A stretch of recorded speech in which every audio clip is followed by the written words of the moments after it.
এ পর্যায়ে আমাদের ভারতের লাত্তি খাওয়া টিকটক প্রতিবন্ধী বক্তা আমাদের সামনে কিছু বক্তব্য রাখবে, আপনারা মনোযোগ দিয়ে শুনবেন।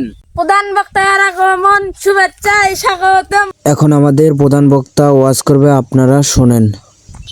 ও বাজারেরা, আমি ভারত থেকে লাত্তি খেয়ে পুলিশের দাবার খেয়ে আমি আপনাদের মাঝে বাংলাদেশে এসে উপস্থিত হতে পেরেছি। আপনারা খুশি লে বাজার?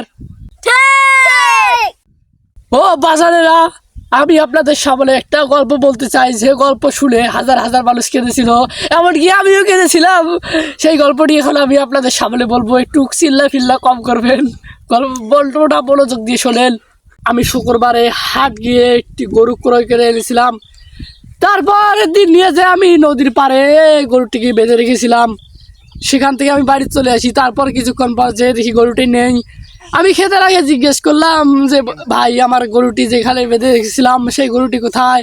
সে বললো আপনার গরুটি আমার ক্ষেতের সাবার করে দিয়েছিল, সেই কারণে আমি আপনার গরুটিকে সাবার করে দিয়েছি। আমি তো সেখানেই শুনতে শুনতে আমার এই অবস্থা।